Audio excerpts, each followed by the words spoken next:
This review contains spoilers. 4.3 Once removed. The best Inside No. 9 episodes are the ones that, as soon as the end credits arrive, make you want to rewind and watch again from the start.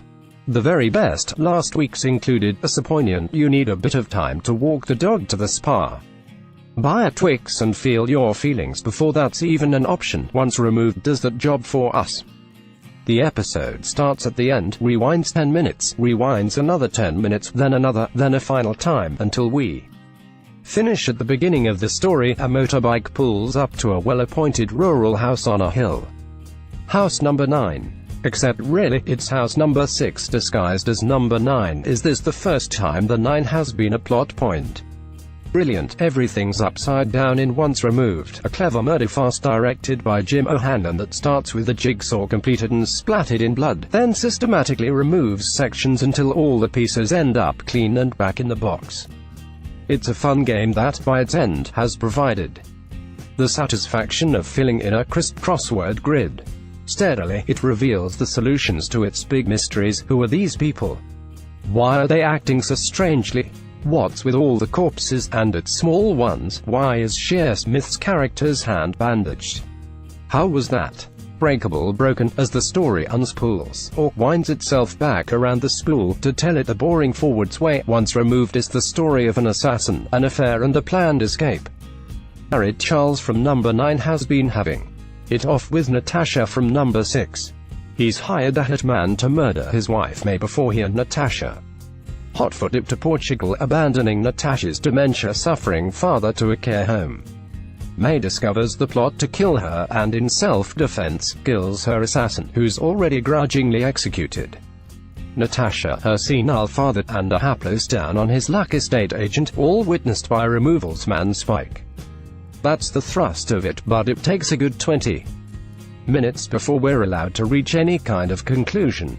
Until the hitman plot is confirmed, there could be any number of reasons for Victor's murder spree. He could be May's husband, or Percy's son, and Natasha's mystery man. The fun is in the not knowing. The secondary fun is in a proper rewatch, which reveals the episode's meticulous attention to detail. It's not just all the usual enjoyment of an Inside No. 9 script peppered with gags and lewd wordplay. If I don't fill your slot today, it might be weeks before I can get up again. But also the game of tracking how the scenario is built from one segment to the next.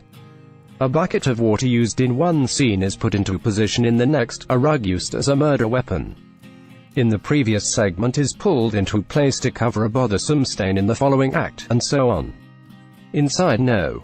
9 is so expert in figuratively pulling the rug out from under us, it's only fitting that it literally does so here. The dialogue, too, has been cleverly written to tell more than one story. On a first go-around, May telling Victor that she hopes he'll take good care of May seems to be the heartfelt wish of a true friend. On a second, they're clearly words of black vengeance from a woman wronged. By the time Natasha asks hitman Victor whether he enjoys doing removals, we're in on the joke, so alert to the dramatic irony from his promise not to leave any loose ends and pointing a tape gun at her, to her saying, "There's something very satisfying about taking care of people, don't you think?" As ever with this show, not a word is wasted. Once Removed keeps you engaged and guessing throughout, with sillier elements like the Andrew Lloyd Webber gag forming bright patches amid the darkness. The same goes for the Christian Henson's jaunty and gently humorous score. The music continues to be a great addition to this series. Speaking of Andrew Lloyd Webber, David E. Calder, with his booming theatrical voice and presence, was an excellent shout to play Percy, while Monica Dolan was terrific as the hyper-stressed but fast-thinking May. It's only a pity that, like Sean Gibson last episode, there wasn't time for the very funny Rufus Jones to do more as Charles. Inside No.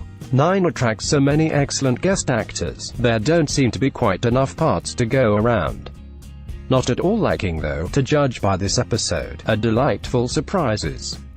It seems Inside No. 9 has an inexhaustible supply of those. Read Louise's review of the previous episode here.